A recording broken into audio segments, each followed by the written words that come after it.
Assalamualaikum warahmatullahi wabarakatuh. Perkenalkan, nama saya Muhammad Firdaus dengan NIM 31241037.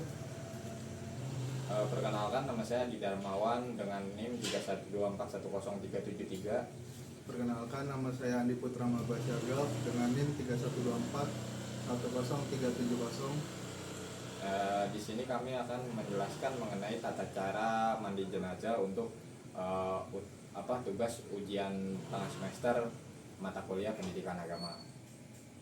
Jadi hukum memandikan jenazah adalah fardu kifayah. Untuk dalilnya ada di Al-Quran dan hadis seperti ini. Dalam hadis dari Ibnu Abbas radhiyallahu anhu, sesungguhnya ada seorang laki-laki bersama Nabi Shallallahu alaihi wasallam ketika ihram. Laki-laki tersebut jatuh dari untanya lalu meninggal. Maka beliau bersabda, "Mandikanlah ia dengan air dan daun bidara." Hadis riwayat Bukhari. Dalam memandikan jenazah terdapat 3 prioritas, yaitu Yang pertama itu keluarga, yang kedua itu mahram, yang ketiga itu orang alim yang mampu menjaga aib si jenazah.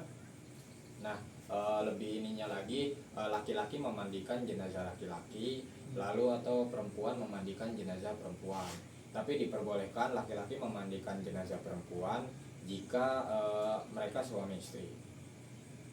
Jadi sebelum kita memandikan jenazah ada peralatan yang harus kita siapkan. Nah, yang pertama ada air, lalu gayung, lalu ada sampo juga.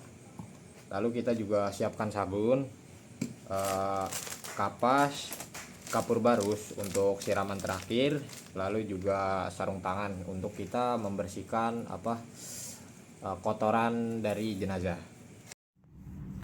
Petugas memakai sarung tangan, bersihkan najis dari jenazah, tekan perutnya perlahan untuk mengeluarkan sisa kotoran, lalu bersihkan kubul dan duburnya hingga bersih. Ganti sarung tangan jika perlu.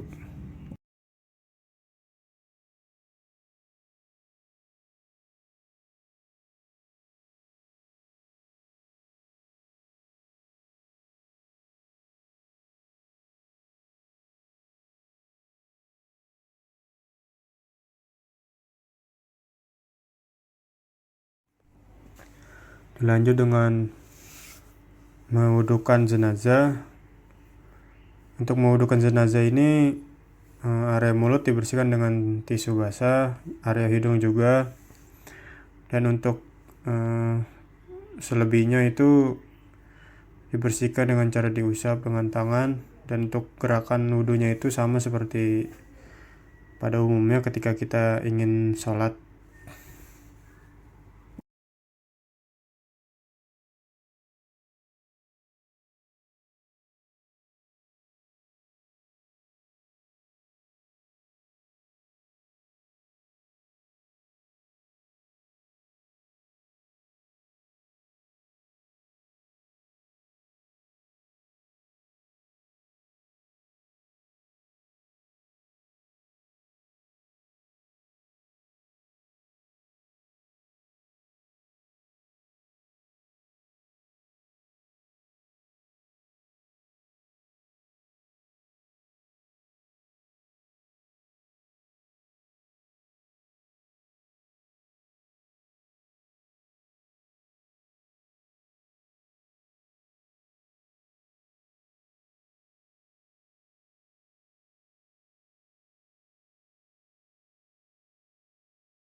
Air disiram dari kepala, lalu ke sisi kanan tubuh, bahu, tangan, badan, kaki. Mulai siram seluruh tubuh, dahulukan bagian kanan jenazah, mulai dari kepala, basuh sampai rambut, dengan sampo jika perlu, lalu leher, bahu kanan, tangan kanan, badan sisi kanan, hingga kaki kanan.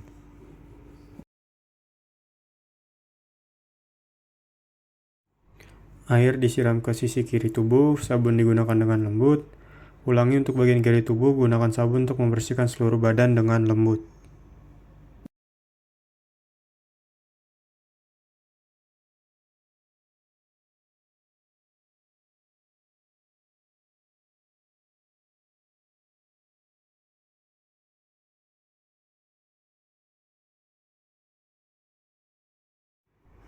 Dan selanjutnya jenazah dimiringkan ke kiri, punggung kanan dibersihkan, lalu miring ke kanan, punggung kiri dibersihkan. Miringkan jenazah ke kiri untuk membersihkan punggung bagian kanan, lalu miringkan ke kanan untuk membersihkan punggung bagian kiri. Pastikan air merata ke seluruh tubuh.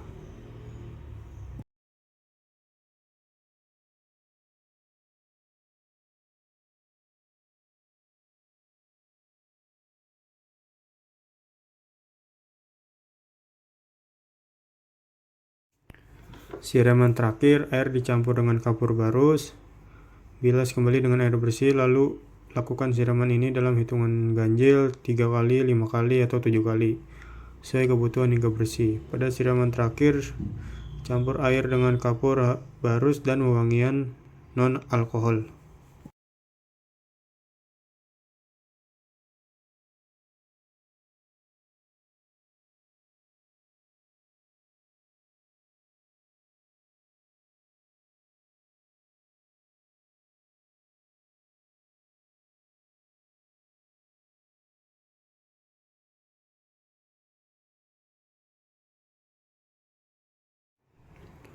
Setelah selesai, keringkan tubuh jenazah dengan handuk bersih, ganti kain basahan dengan kain kering, dan jenazah siap untuk dikafani.